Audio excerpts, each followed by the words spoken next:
कैलाशपुर गांव में राम और मोहन नाम के दो दोस्त रहते थे। राम बहुत ही मेहनती था।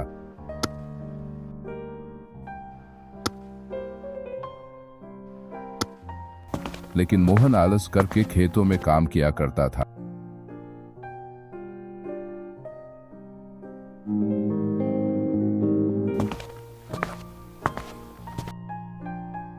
अरे वाह राम, सुना है इस साल तुम्हारी बहुत अच्छी फसल हुई है। हाँ काका, इस बार मेरी बहुत अच्छी फसल हुई है। फसल बेचने पर मुझे बहुत अच्छा मुनाफा होगा। बेटा, तुम्हारी खेत में कुल कितने बोरी फसल हुई है? काका, 5 एकड़ जमीन पर कुल 150 बोरी की फसल हुई है। ठीक है काका, अब मैं चलता हूँ। मुझे आज अपने खेत फसल बेचने जाना है। ऐसा कहकर राम वहां से चला जाता है। तभी थोड़ी देर बाद मोहन भी वहां से खेतों की ओर जा रहा था। अरे मोहन बेटा, कहाँ जा रहे हो? काका, खेतों में फसल की बोरियां आज सुबह ही भर दी थी, उन्हीं लेने जा रहा हूँ। बेटा, तुम्हारे पास भी 5 एकड़ जमीन है ना? तुम्हारी खेत में कितने बोरियों की फसल हुई है? हाँ काका, 5 एकड़ जमीन है और जमीन पर मेरी कुल 100 बोरियों की फसल हुई है। क्या बेटा, तुम्हारी खेतों में 100 बोरियों की फसल हुई है? तुम्हारा दोस्त, उसके खेत में तो 150 बोरियों की फसल हुई है। तुम दोनों को खेत तो एक ही तरफ है, फिर ऐसा क्या हुआ ये तुम्हारा 150 बोरी का फसल हुआ? क्या कहा? मेरे दोस्त रामू की खेतों में इस बार 150 बोरी की फसल हुई है, लेकिन उसने तो मुझे बताया ही नहीं। काका चलो, मैं चलता हूँ।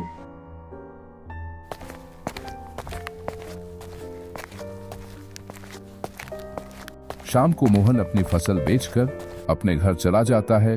घर पहुंचकर मोहन फसल के बारे में सारी बात अपनी पत्नी को बताता है। मुझे तो पता है आपके 50 बोरियों का नुकसान क्यों हुआ है, क्योंकि आप अपने दोस्त राम की तरह मेहनत नहीं करते, इसलिए आपको 50 बोरियों का नुकसान हुआ है। क्योंकि जब आपका मन होता है तभी आप खेत में काम करने जाते हो। ऐसा रहा तो कैसे चलेगा? अरे भगवान, अब मैं क्या करूं? इसमें मेरी गलती थोड़ी है। मुझसे जितना होता है मैं उतना तो करता हूँ ना। अब तुम ही बताओ, इसके अलावा मैं क्या करूं? आज आप अपनी जमीन को बेच दो और रामू के पास खाली जमीन को खरीद लो। अगर राम के जमीन 5 एकड़ है तो आप भी 5 एकड़ जमीन खरीद लो और राम को कहो कि अब हम दोनों मिलकर 10 एकड़ की जमीन में खेती करेंगे और मुनाफा बराबर बराबर बांट लेंगे। हाँ भगवान, बिल्कुल सही कह रही हो। कल ही मैं राम के पास जाकर इस बारे में बात करूंगा। जहाँ तक मुझे पता है राम मेरी बात कभी नहीं टालेगा।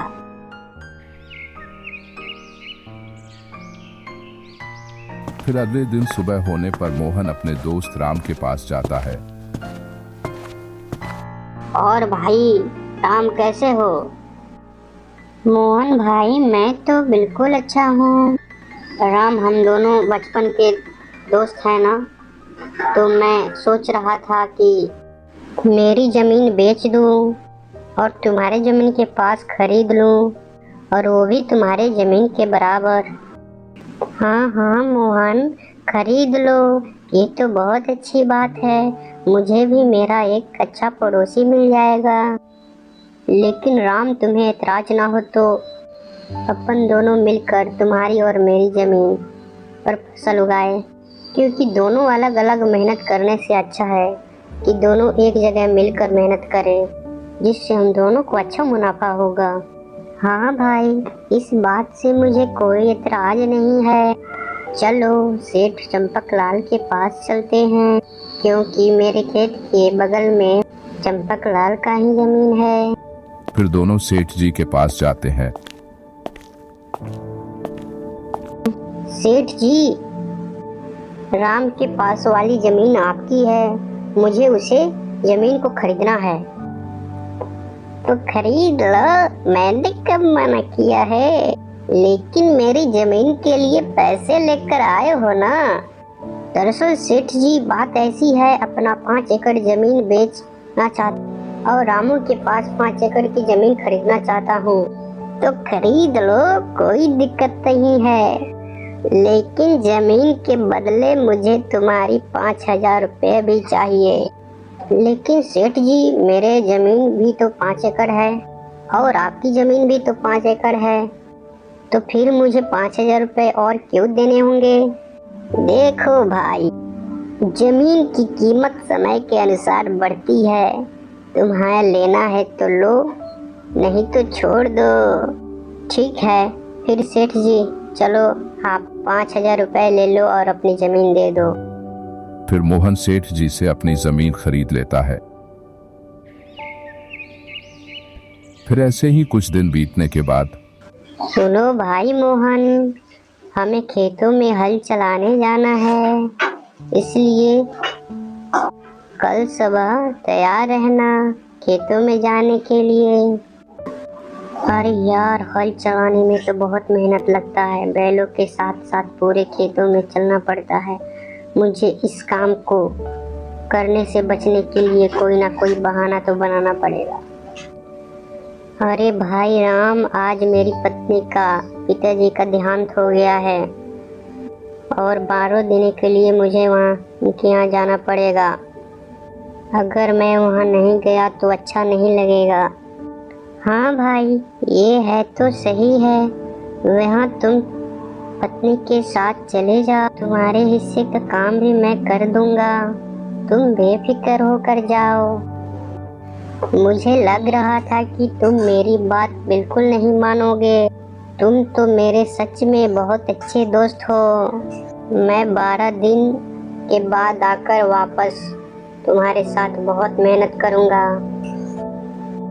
फिर थोड़ी देर बाद मोहन अपनी पत्नी के साथ उसके ससुराल चला जाता है और इस बात से राम परेशान हो जाता है। सुनो जी, आप इतना परेशान क्यों नजर आ रहे हो, बताओ क्या बात है। अरे कुछ नहीं, मैं अपनी पत्नी के साथ उसके मायके गया है और खेत में बहुत काम पड़ा है। अरे परेशान मत होइए, जब तक वो वापस नहीं आता तब तक मैं आपके साथ काम करूंगी। फिर अगले दिन से राम और उसकी पत्नी साथ मिलकर खेतों में हल चलाने का काम शुरू कर देते हैं।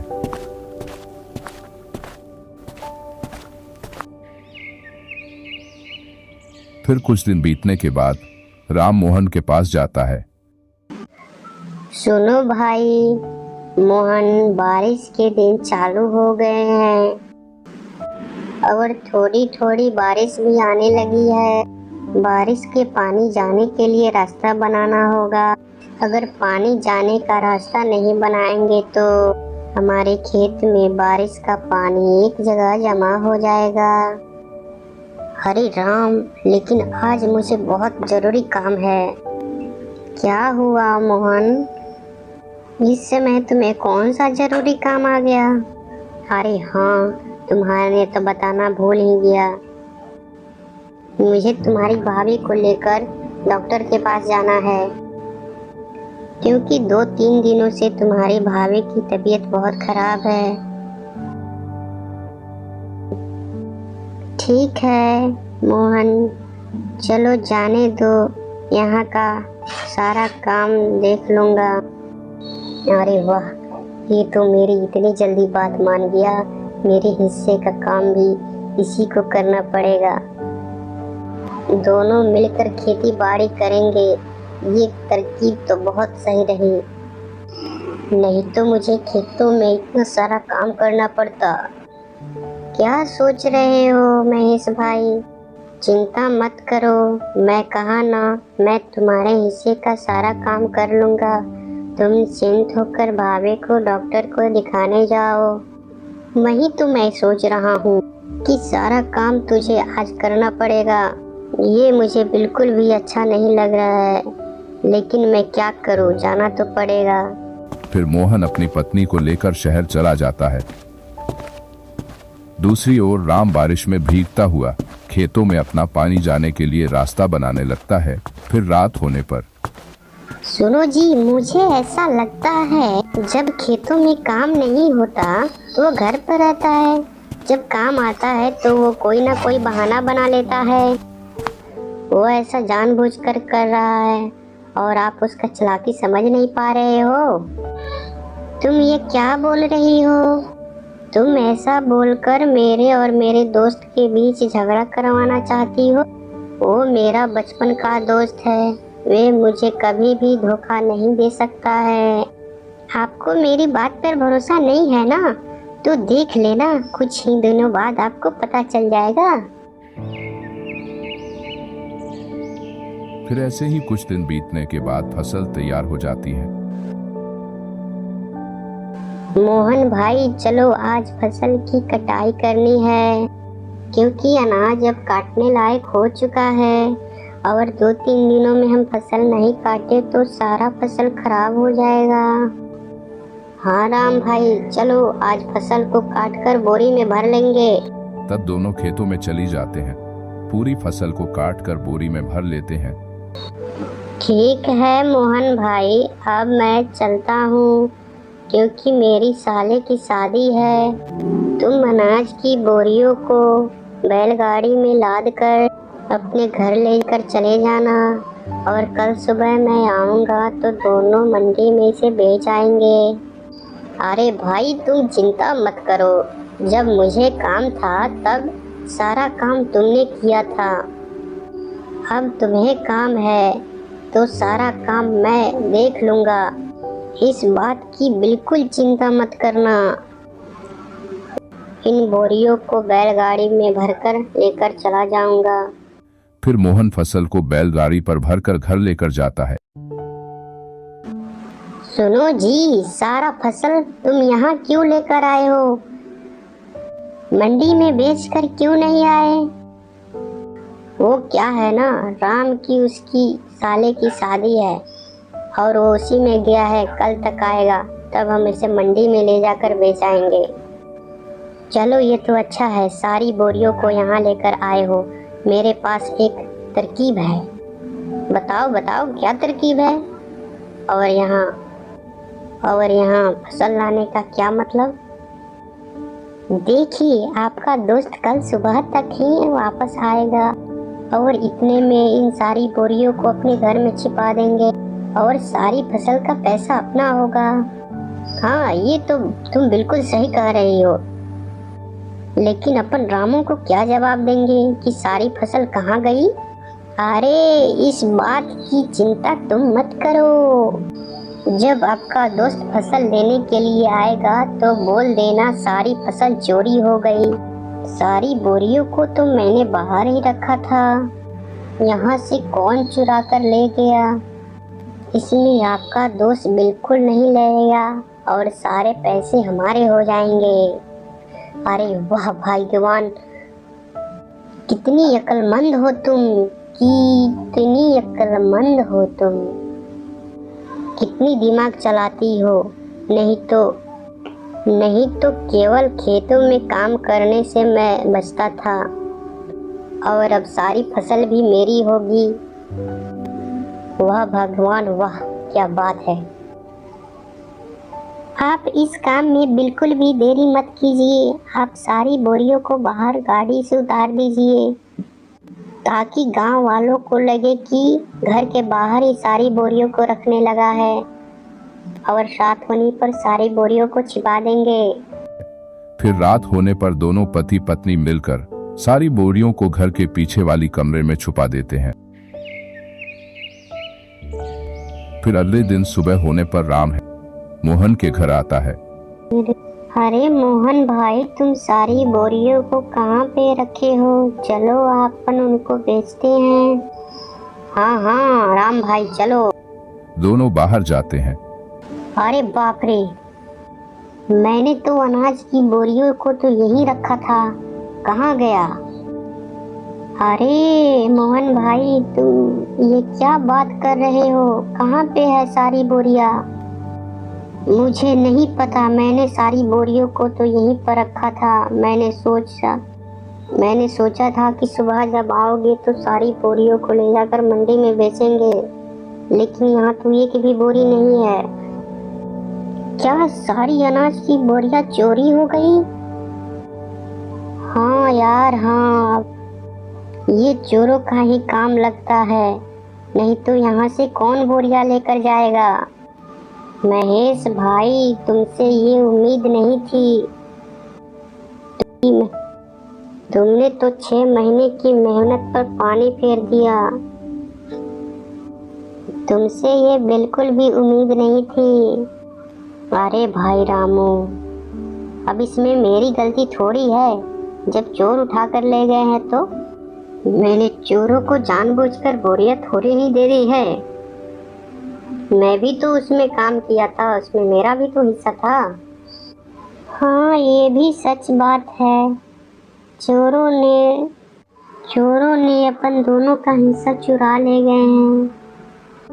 अपन दोनों को तो बहुत बड़ा भारी नुकसान हुआ है।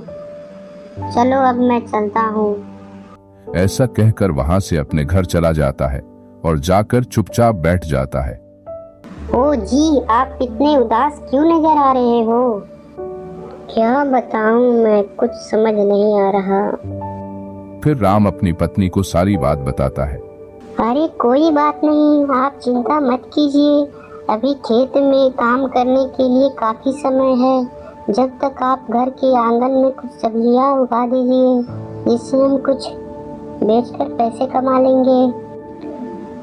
हाँ, तुम ये बात बिल्कुल सही बोल रही हो। कब तक ऐसे ही हाथ पे हाथ धरे बैठे रहूंगा? घर बैठने से तो अच्छा है कि मैं काम कर लूं। फिर राम घर के आंगन में सब्जी लगाने के लिए खुदाई करने लगता है। तभी खुदाई करते करते उसे एक मटका दिखाई देता है। अरे ये सोने चांदी से भरा हुआ मटका है। ये तो मेरे अच्छे भाग्य है। अगर मेरा फसल चोरी नहीं होता तो मैं यहाँ कभी सब्जी की खेती के लिए वहाँ खुदाई नहीं करता। इसमें से एक सोने का सिक्का बेचा तो मेरी सारी फसल का दाम निकल जाएगा। फिर राम अंदर जाकर सारी बात अपनी पत्नी को बता देता है। ये सब भगवान की ही कृपा है, क्योंकि आप बहुत ही मेहनती इंसान हो, इसलिए मेहनत का फल जरूर भगवान दिया है। और दूसरी ओर, सुनिए जी, आज रात को मेरे भाई के यहाँ ले जाएंगे और रात में वहीं रुक जाएंगे। कल इस फसल को शहर में ही बेच देंगे। हाँ हाँ, तुम बिल्कुल सही कह रही हो, अपन ऐसा ही करेंगे। फिर अरे ये क्या हो गया? अपने से तो अपन ये सब छुपाने से पहले तो सोचा ही नहीं। फसल को थोड़ी सी भी हवा नहीं मिली तो फसल खराब हो जाएगा। सब तुम्हारी वजह से हुआ है। जो अपन को हिस्से में मिलने वाला था वो भी नहीं मिला, चला गया अपने हाथ से सब कुछ। अब क्या करेंगे अपन दोनों?